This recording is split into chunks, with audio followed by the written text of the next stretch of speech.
Hello and welcome to a City Voices interview with Neesa Suncheuri. She's also known as Neesa Suncheuri on Facebook.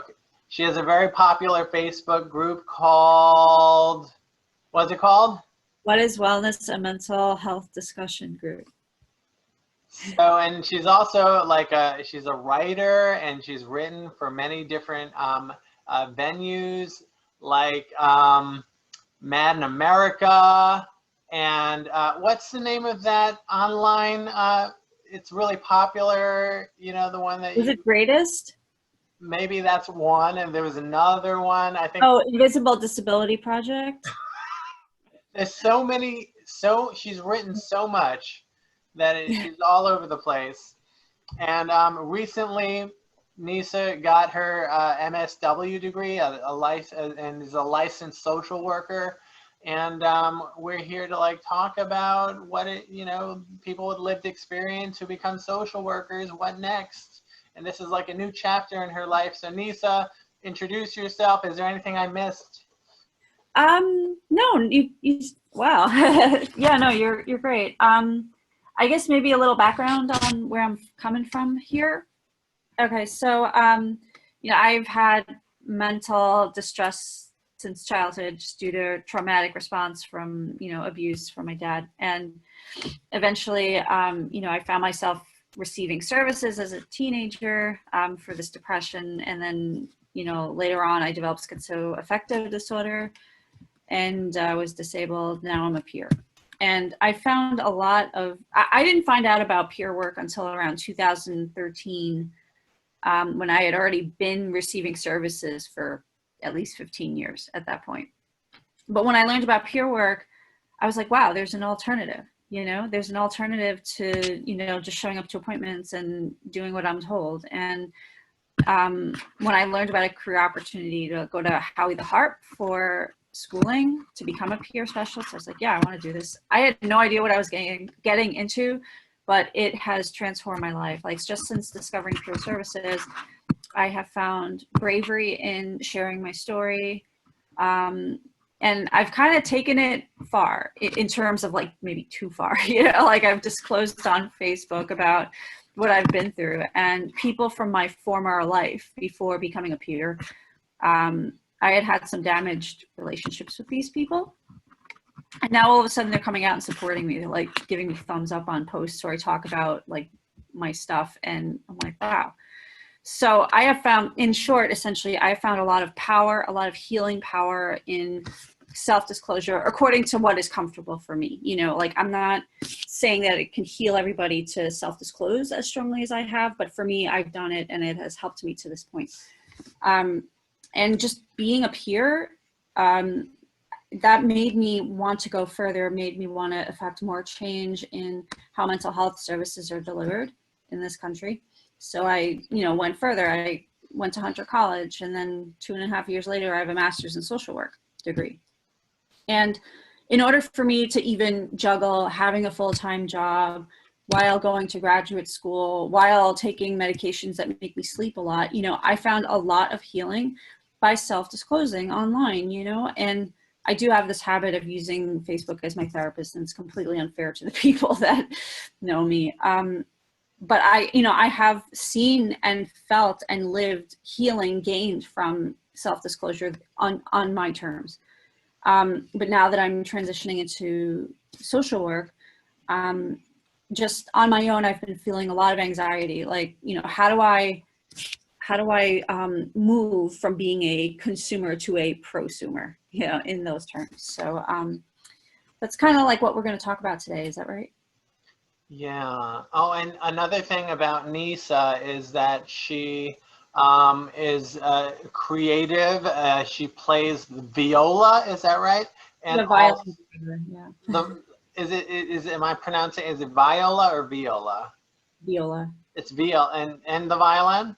Yeah, mostly viola. Okay, and you also sing, and you also have YouTube videos with your singing when you were younger. So that's all because it's so important to have a creative outlet when you're recovering.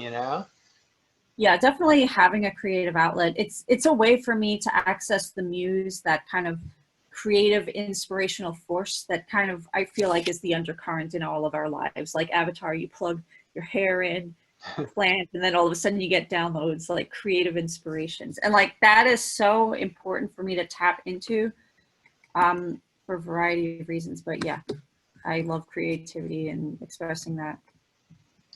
So the last time we spoke, I suggested doing some research on social workers with lived experience, because apparently a huge number of people go into social work because they have the lived experience of mental health or substance use or something else.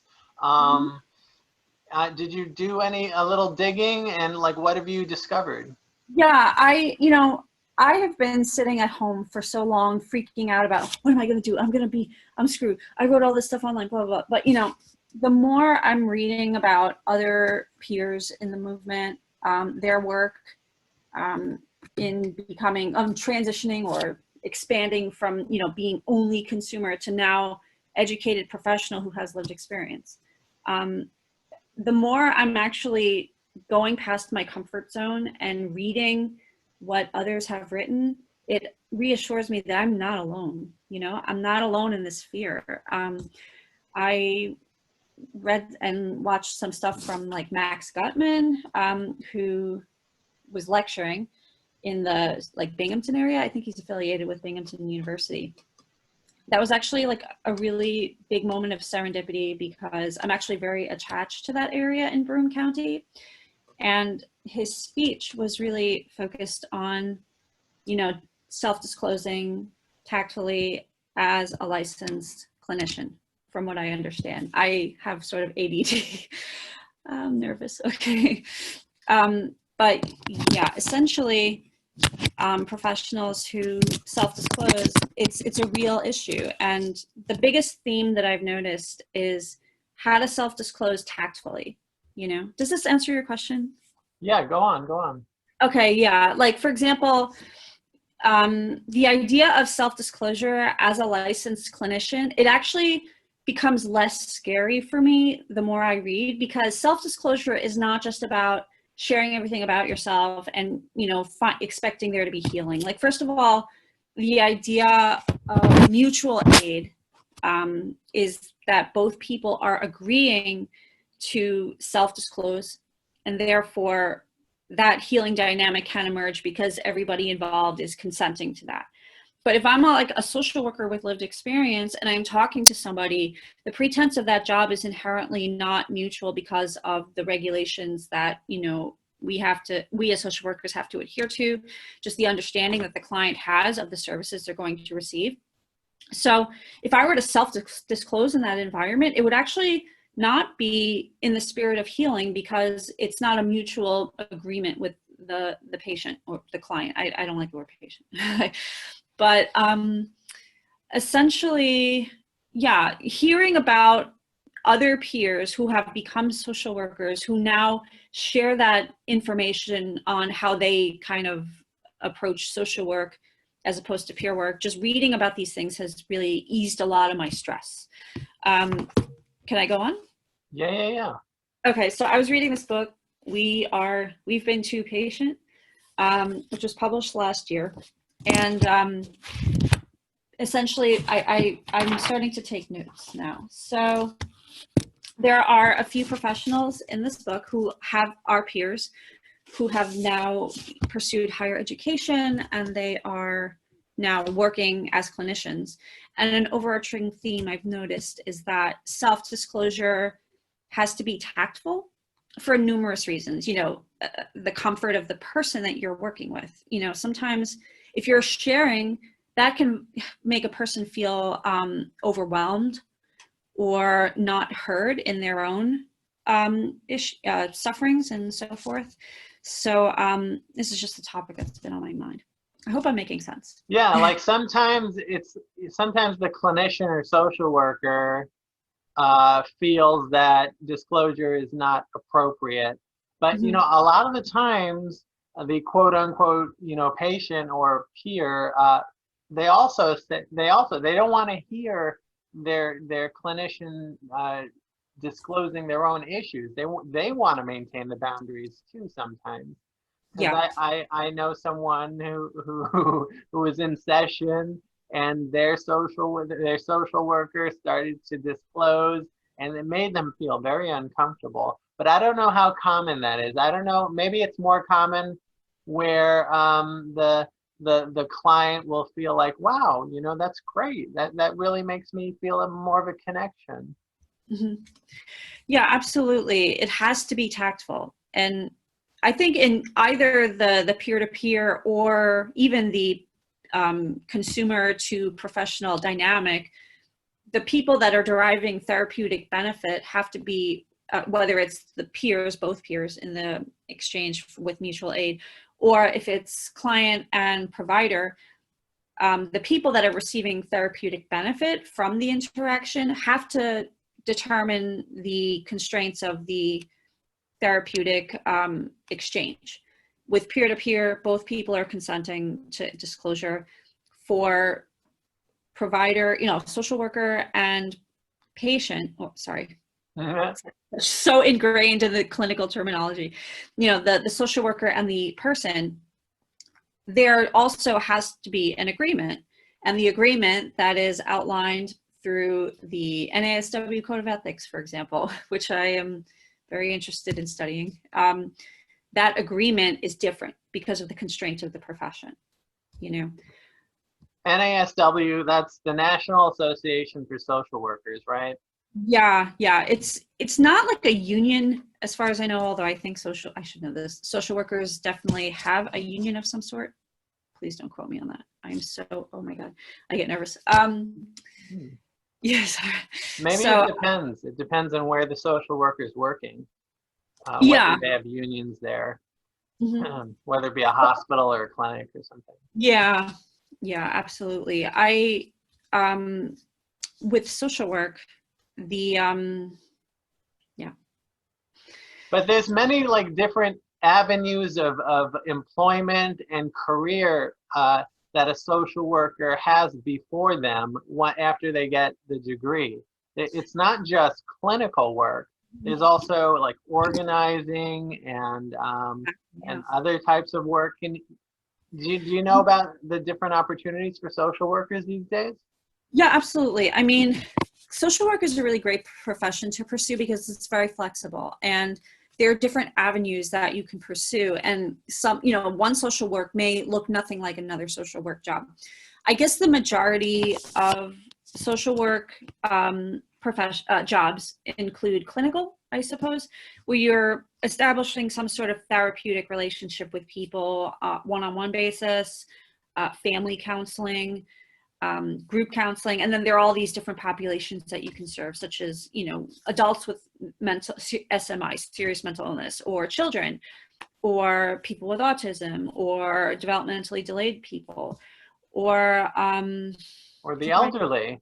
yeah, the elderly, exactly, foster care, child protective services, homeless, homeless population, or veterans. There are many different demographics of people that you can work with. So the profession allows for that kind of opportunity to go in the direction or go towards the people that you are passionate about serving. And I think that's actually a really good place to start. Like if you want to get into social work, you think, what do I want to do? Who do I want to help? It's essentially a helping profession.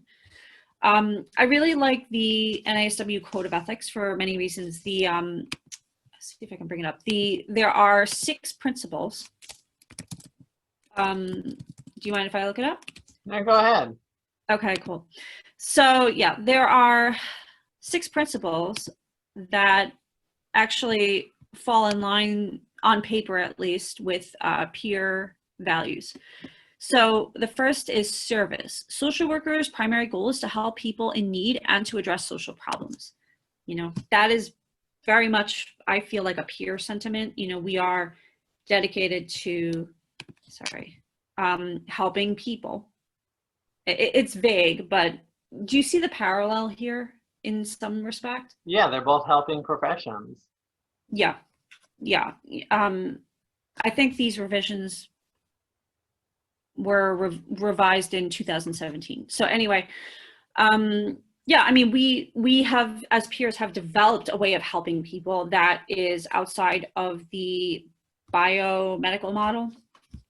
We have devised our own ways of supporting one another through modalities like IPS. Open dialogue is also very affirming, that, you know, and embraced within the community. So you just addressed peer support, peer-to-peer relationships and support, and then you're going to parallel that with how social workers. Yeah, Okay. it's totally different though. I think like the mindset may be similar in that I'm talking to somebody to help them. I hope I'm making sense. Okay, you're talking to someone to help them. Is that from the perspective of the peer worker or the social worker? I think the idea of helping is more of a social worker idea, because when we're essentially peer to peer, it's not that I have expertise and I'm helping the other person and vice versa. It's more mutual. It's more like deriving inspiration from one another to help one, you know, each person helps themselves, perhaps. So, like, it's not just like the power is with one person who's the helper. In a peer-to-peer relationship, the power is sort of equally divided, and each peer, even the one who's working, is getting a benefit from the relationship.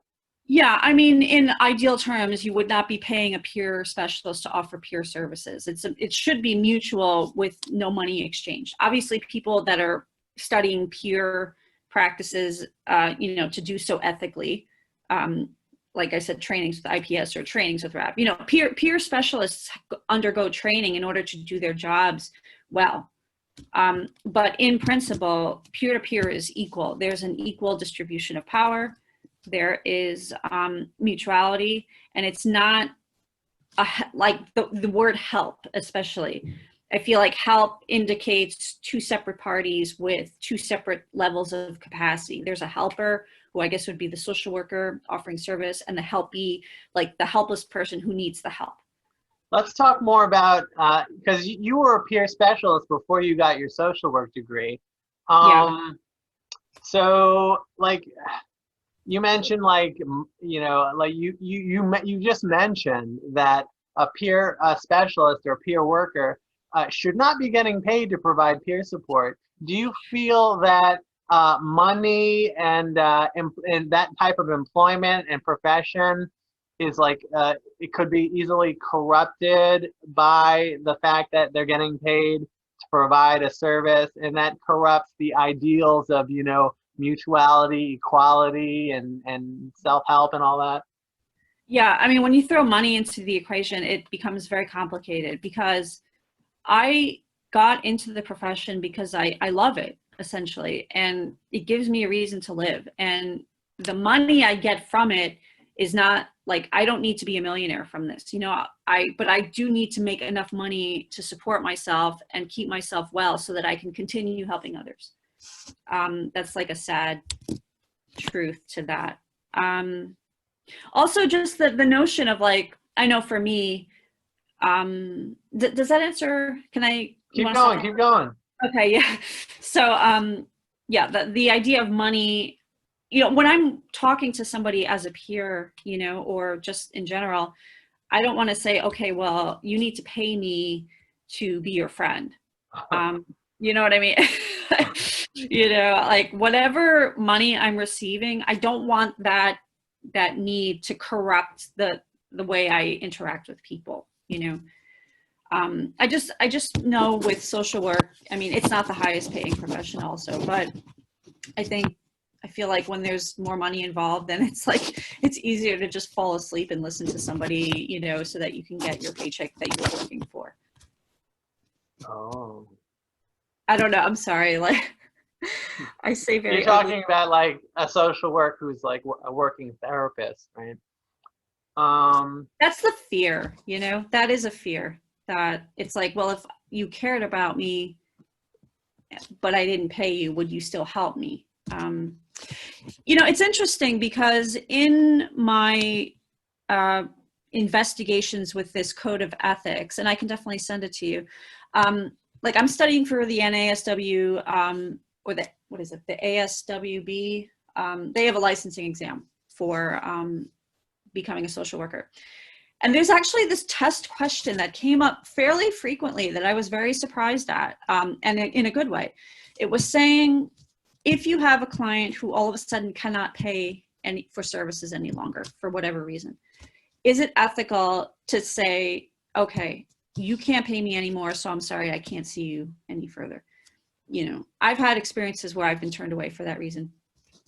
But according to the Code of Ethics and practice standards, you are not supposed to do that. You're not supposed to turn away somebody who cannot pay immediately. You have to, it's your responsibility to set up a plan for them to transition somewhere else, lower your fee, or give them some sort of warm handoff someplace where they can, you know, continue remaining receiving services. It's unethical for a social worker to just cut somebody off because they can't pay. This is what I observed. Oh, wow, I didn't know. Yeah, it's interesting. And but in public mental health care, often, you know, you're not cut off because you can't pay. I mean, the government is paying for your therapy, but often there's a high turnover, and you see like a different therapist every 3 months. So that's called like a breach of your continuity of care, and that's also a problem. That is a problem, yeah. Have you experienced that? Yeah, I mean, I remember I was receiving services at a hospital, you know, as my clinic for seeing my psychiatrist, getting the medications and that whole thing. And it was a really good hospital, but the psychiatrists I had were residents. So every 12 months I would get a new one. And it was hard. I mean, I had 4. And then after that, I was like, I can't do this anymore. I need somebody consistently. It's frustrating, you know, especially the idea of turnover, because in that setting, the professionals, the doctors I was working with, they were residents. So they were younger than me, you know. I was at the time 28 and they were 25, you know, and they're talking to me and offering the best service they can. But I'm like a learning experience for them. And then they move on and then somebody else comes in. It's always like starting back at square one. And it made me feel unsteady. You know, the high turnover, the constant not being able to really get to know somebody, that made me feel more shaky. And that's why I left that setting after a while. Have you ever been on the receiving end of a peer specialist service? I think probably, yeah. I mean, I have, you know, it's interesting. I have not attended a clinic to receive peer services. I really only learned about peer services in a day program, and then I pursued it as a profession, and then I started working as a peer. So it's a really interesting question, because, you know, even in New York City, like in Queens, through all the programs I've been in, I never encountered a peer, like staff person at the agency where I got my therapy and then I talked to the peer. It's really interesting. I never had that experience. So you never had like a peer running groups where you were part of a group or anything like that? Never. I had never heard of peer work until like 2013 when I was in a day program. And that's another thing. Like, I am so frustrated with the lack of awareness, you know? I think people have different experiences, but from my experience, being hospitalized as a teenager, you know, going to clinic, you know, not clinics, but being re-hospitalized, hospitalized again, my shuffling through hospitals, I never encountered peer services on hospital staff. Yeah. But that's changing, right? That has changed. There are a lot more peers working in clinical settings now. Absolutely. Yeah. When you say peers in clinical settings, do you mean like a person designated as a peer? Yeah, a peer support worker, a peer specialist, a peer advocate. Yeah, I know. I do see the expansion as well. I do. So that's positive, right? It is positive. Yeah. I feel like it needs to just happen on a massive scale. there needs to be a peer in any clinic, all clinics. Big topic. Well, let's get back to, do you have like a vision for organizing people, peers, or people with lived experience in mental health or substance use who have become social workers? This is a large group of people now. Yeah, it's interesting. I feel like there's a lot of people out there who want this change. I mean, websites like Mad in America are filled with expert professionals, prosumers, if you want to use that term. But people, and just reading that gives me hope. It also lets me think, okay, well, these people may already be doing some mobilizing for this topic, for this issue. Social workers, psychologists with lived experience. So I think the first thing I want to do is just read articles that people have written, read the materials people have put out, videos, lectures, and seeing what they've been doing. I think what has to happen is the dots have to be connected. People have to really mobilize and come together. And it's almost like a subcategory of peer support. You have peer support, survivors of trauma, various isms, racism, things like this. It's so hard. Oh my God. I just like, it's like a nightmare with how this country is going. Oh my God. Okay. But there's a lot of peer support in subcategories. And I feel like becoming a social worker, psychologist with peer experience, that's another group that needs to mobilize within itself and just like go forward. So when you're doing the research and you're looking for like articles on this subject, do people need something to be a part of? I feel that in order for change to happen, there has to be a uniting of people, the sharing of ideas, and then coming up with like a mission statement that would encapsulate the experiences of all the people involved. Because I think like it's hard to just be a single person with a vision and then lead without having a community of people, and I feel ultimately the leadership should be the mission, the statement that is put out by the community of people who want to affect the change. So that's why it's important to mobilize many people under this same demographic. Okay, to affect that change. Now, what change would that be? That's a really good question. I guess what needs to change? What needs to change? I guess thinking, am I doing okay? Yeah, you're good. You're good. Okay, cool. Yeah, the change that's needed is essentially, first of all, drafting a statement on, sorry, I gotta think about this. This is a big. Okay, take a few deep breaths and empty your head. Just empty it, man. I'm like a very nervous person at times. So I think the change needed is to lend legitimacy to our voice. I think having that peer or the ill experience when we speak through a lens of expertise that we've earned, even as social workers, that past can always be pulled out and said, yeah, but you used to be crazy. I don't trust what you said. You're crazy.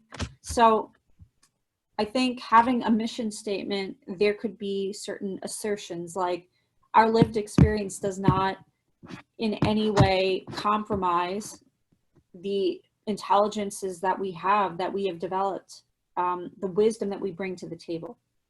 So does that make sense? So the change so what I'm getting here is the change has to be more of an appreciation and an inclusion of people at the table with lived experience who are in these professions, social work, psychology. Yeah. Their opinions need to be valued, heard in making policies and stuff like that. Yeah, absolutely. I think, something interesting is the idea of tactful self-disclosure. I feel that with standard clinicians, welcoming peers or prosumers, I'll just say, into the field, there's that uncertainty because they think, oh, well, you know, they'll either crack or, you know, they're not socially savvy enough and they'll share too much and they're like a ticking time bomb and you don't know what they're going to say. They might just snap or they might say something wrong and then they'll hurt somebody else. And that's just incompetence, you know. They're, you know, with the assemblance of a group of peers who are clinicians with degrees and expertise, writers, journalists even, there has to be some sort of way we can assert we have lived experience, but we're not ticking time bombs that are going to hurt other people with our experience, with the disclosure of our experiences.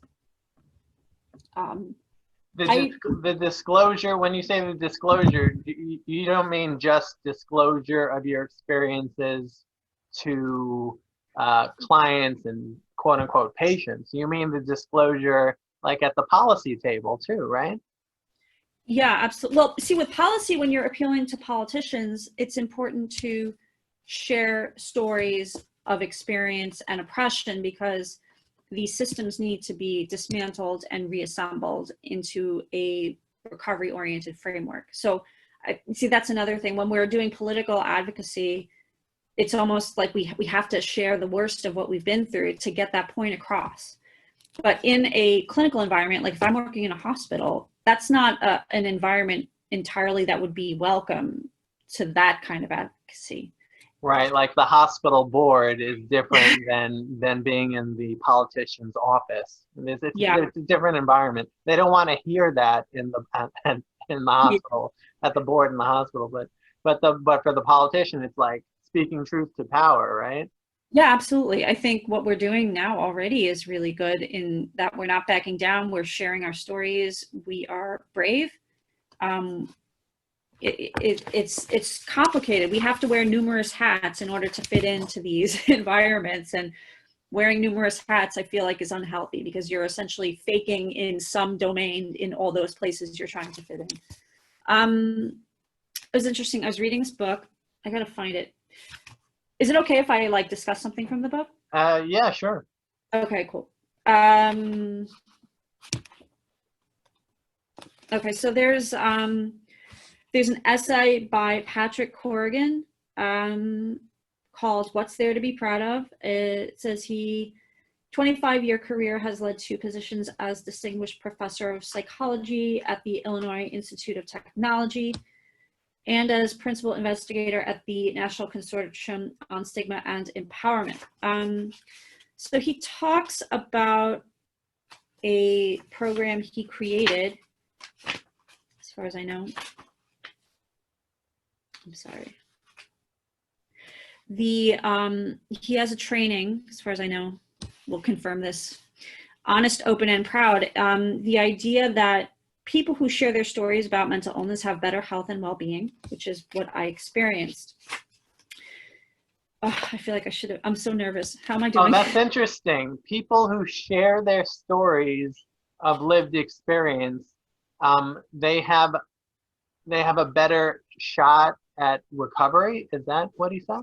Better health and well-being. This is better health and well-being. Okay. Wow.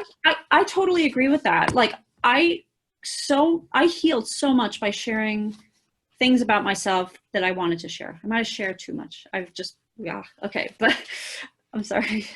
Sharing with the public, right? Yeah, sharing, because like previously I was a classical musician trying to be an orchestral violist, and I was in an environment where like you essentially don't share because you then look weak and you're unemployable. And this is like in corporate America, all these different settings where it's like that. So right, because they're like, you have a mental health condition. It's almost like being pregnant. You're not going to be able to do the work. You're going to have interruptions, right? Mm-hmm. Yeah. So let's see. So Patrick Corrigan, he has some interesting statements about the nature of self-disclosure, and this kind of ties back to the idea that if there's a professional network of peers that are also clinicians or transitioning into clinical work, there has to be like rules that we overtly say like, hey, you know, we're peers with clinical experience and we know how to disclose in a clinical manner that's going to be beneficial and adding to the expertise that clinicians already have. We want to remain positive, right? But here's something. Okay, so the Honest, Open, and Proud program that he either has founded or he's facilitating. First, program participants weigh the pros and cons of disclosing. What are the benefits and the risks of sharing one's story with others? So listing the pros and cons for oneself in the disclosure process. So, for example, for me, a pro of my sharing my story is that it feels good. The con is that I may overwhelm people and drive them away from me. Or maybe a con is that I'm going to a place that's really personal. I don't want people to know about it. Mm-hmm. So I feel that if we, like what Patrick Corrigan has done, if we strategically consider how we self-disclose and draft some sort of overarching statement about that, that can be presented to clinicians or the APA, any governing board or body, to say that, you know, we have our lived experience. This is the way that we're going to responsibly apply it so that it doesn't jeopardize people. It doesn't reflect on our incompetence, because we're not incompetent. We're very competent. Is this related to the phrase "nothing about us without us"? Yeah, my reaction is yes. I just want to think nothing about us without us. Yeah, absolutely. I think, you know, general clinicians are going to make assumptions about peer clinicians without the consent of what the peer clinicians think about for themselves. And so in fact, they make assumptions about their clients, right, that aren't necessarily true, where the peer social worker would say, wait a minute, you know, that exactly. Hasn't been my experience. Yeah, there's the jumping in. That's a really good point, because in general, what I've learned through my 2020 job loss experience, there's this idea that everybody on a treatment team has to have the same perspective. They all have to get along. And the thing with peer work, what I've noticed is that fundamental to our mission is that we question pre-existing systems, you know, that are essentially oppressing, marginalizing, and doing harm.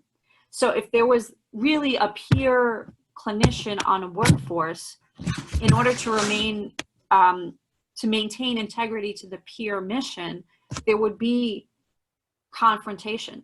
You know, a peer clinician may find themselves in a quandary because they're offering clinical service and they are fully capable of agreeing with the treatment team as a whole, but at the same time, the peer sensibilities may compel a person to identify a very legitimate, valid injustice that's going on in a hospital, what have you, and they say, wait a minute, you know, I see this happening. That may be adversely harming the patient. The welcoming of the peer perspective, again, there's a balance. How much of it is, how much confrontation can a treatment team take before they start to hate you? Let's go back to when you were in school studying for the social work degree. In the curriculum, in the training to become a social worker, did you feel like conflicted in any way by what you were made to read and to absorb and to be tested on, that, wow, this just may not really be so true? What do you mean by true? I mean, true to the experience of someone with a mental health challenge, or like, you know, when you were, because I know social work is broad, but did you spend some time with mental health in the social work training? Yeah, you know, the program at Hunter was really good. I got to really focus on my interests. I was in the OYR program, like 1-year residency. It's essentially a track that is geared for people already working in the field. So I retained my job as a peer specialist throughout the entire program. And it was great because people talked about their jobs very often, and the papers we wrote were related to the work we were already doing. So a lot of my papers were about peer work and kind of appropriating parallels within peer work that I observed into, and then reframing them in the social work framework. So, and in that process, I saw a lot of overlap. So there is that potential for a conversation where peers and social workers separately can discuss those overlaps. In terms of the curriculum at Hunter, I thought it was really forward, in a good way. Talking about the code of ethics, learning about, for example, the 6 ethical principles. I'll just say their titles and you can look it up.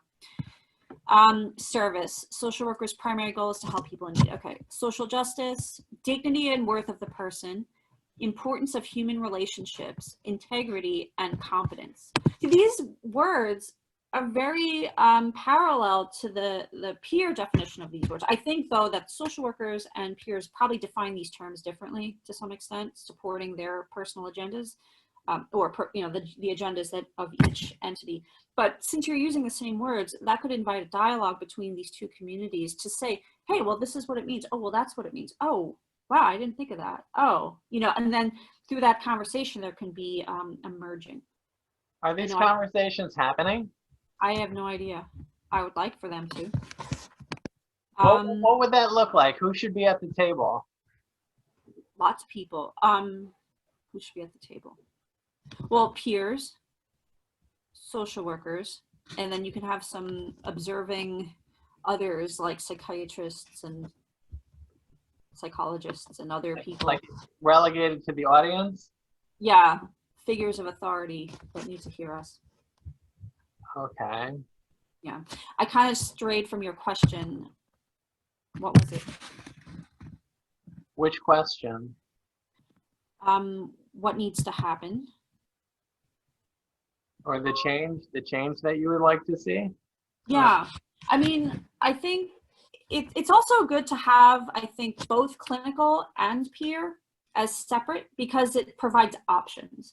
A person may really benefit from peer support, but then they don't have the opportunity to access it because there's only clinical services in their area. And like for me, I was in the dark for so many years. If I had discovered peer services and respite centers earlier on in my career, my mental illness career, I probably would not have declined so badly.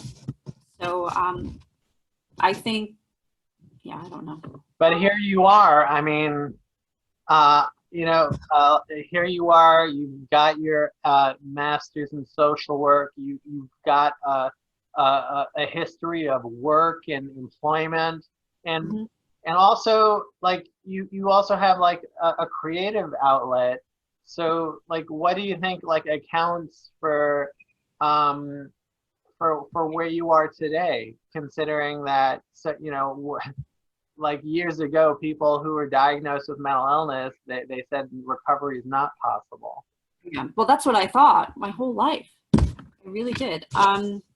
I mean, things that have gotten me to where I am, I have a great mom who has supported me through these times. She didn't like have the healing powers that I needed, but she kept me comfortable and safe and loved.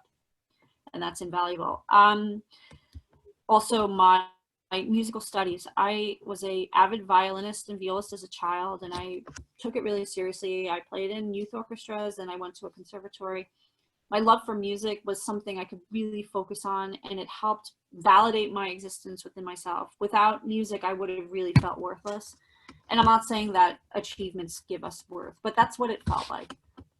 I didn't really fit in at school, and there was problems at home, and I was like, what's the point of living? But then playing the music gave my life a purpose. And also, it helped me connect with a higher power, in a sense, because you're channeling the writings of composers who are dead, but it's like they come alive when you play their work. Like when you hear their music, it's like their brain becomes yours. It's really like a mind-blowing experience. And then when I got ill, I had to quit music. It was complicated. So yeah, my mom, music, and peer work. And writing and journaling and blogging? Oh yeah, I forget about it myself. Yeah, journaling. Actually, it's funny because I never thought I was a writer, but when I started, I'm like, wait a minute, I've been journaling since I was 10. I've been writing little stories since I was like 8, and I'm like, wow, I was doing all the work this whole time and I had no idea. So. And disclosing, and and having like a Facebook group about like everyone's disclosing together. Yeah. I run the Facebook, like What is Wellness and Mental Health discussion group, and I want it to expand, sharing, asking questions, discussing, yeah, like a little piece of the puzzle, we're all like, so many of us are contributing many things, and I just, at this point, I want to continue like the page, but also like investigating what others are doing. So let's close out, and like, is there anything like we haven't discussed that you want to bring up? Related to the theme of self-disclosure. It could be anything like related to all this. Yeah. I think the important thing to know is that there are many of us that have this issue coming up in our lives, like recent graduates also from Hunter, now entering the workforce and feeling like, as I do, what am I going to do? How do I look for a job and present myself professionally, but then they can Google me and see Neesa is a writer with mental illness. That's the scary part. And that's why, people have been, even peers that are clinicians working successfully, they limit their self-disclosure. And for me, I've written a lot already, and if you Google my name, you're going to find it. And so that's the freak out, is that when you're adding technology to this whole thing, any sort of mobilizing that we do within the peer community, it can have a trail that can be found by employers, and then being affiliated with the community that's trying to affect change, that can make employers nervous. And that's the fear that I'm having, is this technology aspect to it. If I'm just going around and giving lectures and talking to people, having phone calls, texting, whatever, it's still somewhat private because it's not public knowledge. But when you write articles, when you're organizing events that have an invite on Eventbrite or whatever, like, that's going to be found. How do we continue our work with integrity and without restraint when there's that very real threat of being found through technology and search engines and all this, So I guess there needs to be more companies who are hiring who have the attitude that lived experience is a valued asset. Mm-hmm. I think there are definitely companies like that, like Community Access. What is it? 51% of their staff has to be, peer with lived experience, regardless of, or Baltic Street, the peer-led clubhouse. Definitely more organizations have to get on board. Yeah, for sure. That would be really cool. So you talked about like your fear. What makes you angry? It's just, part of the reason why I fell apart further and further was because disclosure was not welcome. When I did disclose, like, I was in the conservatory, and when I developed the psychosis or whatever, I was hospitalized, and then I was very, very shaken and unwell. I had to leave school, but I went back for final semester just to finish the year out. And I had a professor on viola that I told, and I was shaken, and he's like, oh, well, you don't have to be a professional musician. You can just play in a community orchestra. Like, these like negative predictions that come up when I disclose. It's really toxic. I don't like it. Yeah, so like a lack of faith in you as a resilient human being. Yeah, absolutely. Yeah, I mean, another time I had a job as a teacher at a private school, and I was, experiencing some psychosis, and I confided in my boss, and she was like, "Oh, well, you'll be okay. We'll just put you in a Camp Hill community. It's basically a spiritual community for the developmentally delayed." And it's just like these negative predictions about my capacity for competence, essentially. Yeah. Yeah. What So are you hopeful for?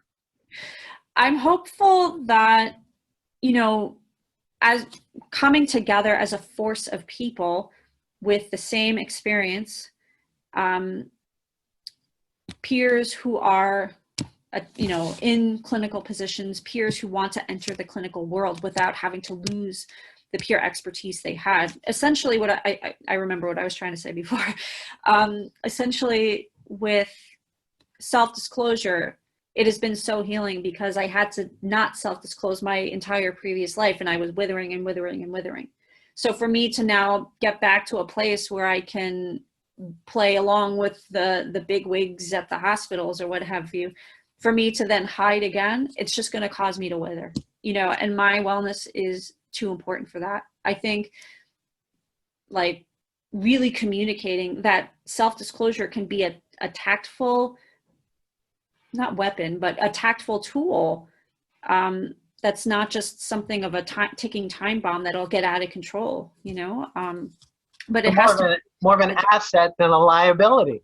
yeah, it is an asset. It is. I think there just has to be some sort of professional brainstorming on how it can be clinically described to be something that comes across as safe, interesting, effective, and progressive.